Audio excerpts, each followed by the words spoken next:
When I first got into the field, I had this vision of what a doctor psychologist was going to be like. It was the white lab coat and, helping people, and it was all this biology stuff. And I thought it was going to be like being a real doctor until I realized that we're not real doctors. I didn't notice that there was anything wrong with what I thought about psychology and the field of psychology really until my graduate school, when I got out to California and I started, seeing bits and pieces of research that just didn't add up. And then it really wasn't until I went to a conference outside of school where I actually heard a lot of information that was in contrast to what the school was teaching me. And I went to the conference because a colleague of mine, a student, had said, you really need to go to this type of conference. You're going to really like what they have to say there. Knowing that I was already starting to question the main theories and ideology of psychology. And I saw this doctor in a short period of time talk about these 4 false pillars of the medical model, which really undermined all of psychiatry and psychology, anything related to a biological cause for mental suffering. And they talked about the chemical imbalance, the genetic studies, and the brain scans. And within an 8-hour period of time, he literally undermined every major tenet of psychiatry and psychology. As I walk out of the conference, I feel angry. I have a whole host of emotions going inside of me going, what have I been doing for the last 6 years of my life or 5 years of my life in school? I'm like, they've lied to me. I've been studying textbooks and reading things that I know now aren't true. And so for me, I'm like, okay, I have the information, I have the degree, and so I feel like I have to step up to the mic if I have this information and I have to share it. I mean, if I didn't do it, I don't think I could sleep at night.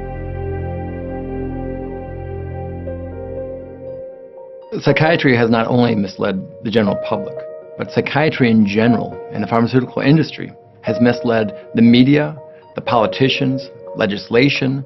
When you have billions of dollars at your disposal, it grants you access to all of them to give false and misleading information. And the problem is that these people are not trained or equipped to ask the tough questions of asking for proof, of evidence about their false and misleading claims that mental suffering is somehow a biological disease. In psychiatry and psychology, there are no medical tests, no scans, no blood work that can diagnose anybody with a mental disorder.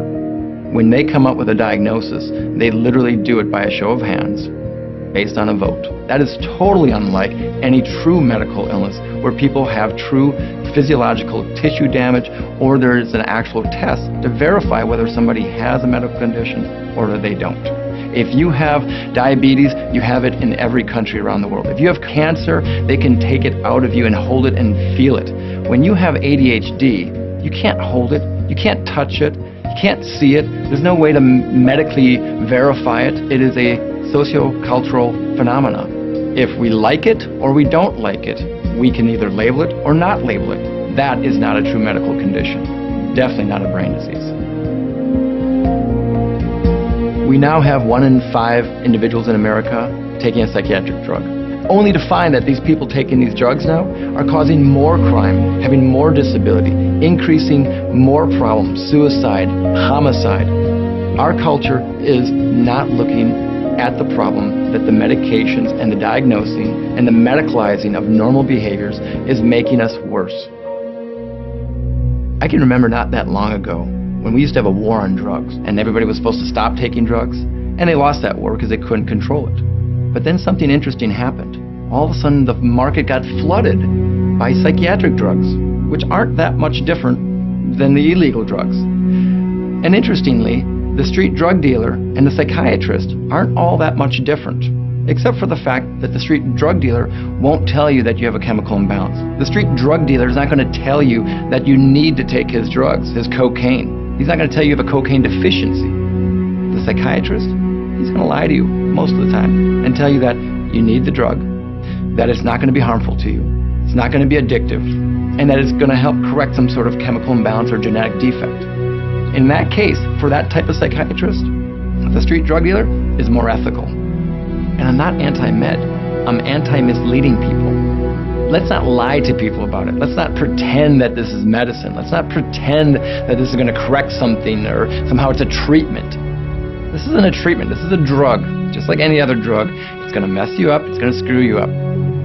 Let's just not lie to people about it. Let's not charge insurance companies. Let's not have the government pay for it. And God forbid, let's not give it to the young little children. We're taught as parents to look out for our children. And we know we can look for street drug dealers and we can look for predators and all sorts of things. Are we taught to look out for psychiatrists or for drug company commercials that lie to us on TV, to realize that these are lying and misleading? Because the odds of getting caught by one of those predators is much higher. With today's screening practices and almost mandated screening practices now, it's almost impossible for a child not to get a label of mental illness between the ages of 0 and 18 years of age. When we have screening devices that are being put into the schools that have an 80+% false positive rate, when we know that the vast majority of these kids who take it are going to ping high on their checkoff list to say they have a mental illness even though they have nothing wrong with them, knowing that we're going to get them on medications, because if you make a referral to a medical provider, 9 out of 10 times they walk out with a prescription. 90%, if you walk in for any sort of issue, you're walking out with a drug. Psychiatrists and psychologists are taking normal reactions to everyday normal experiences and then pathologizing that. It has nothing to do with biology. It has to do with power and control and what we think is appropriate or not appropriate behavior.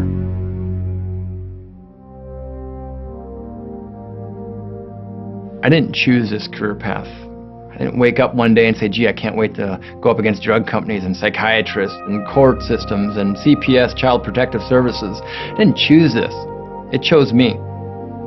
Whatever the reason, I had a life path, and all of a sudden I got this knowledge. I have to honor that knowledge and spread it. And so that's what I'm doing, is I'm passing it on. Doctors need to realize that there are groups out there that really are looking at the ethics of our practice, willing to be honest about what psychiatric diagnoses do, what the quote-unquote treatments really do to people. I want more people in this field doing this type of work, and this call of action is happening. I have more professionals, more colleagues, more psychologists, more psychiatrists speaking against their own profession now. This is what we need to be doing for our humanity. If humanity is going to survive, we need people to fight as hard as the psychiatrists and these drug companies who are all making billions of dollars feeding the public and the politicians and the courts false and misleading information. We need to stop, and we need to start getting our society back on track.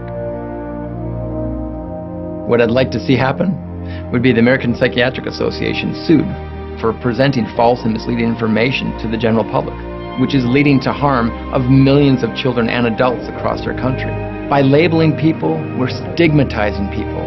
It's normal for people to have problems in life. It's not normal to label it and try to make profit off of it.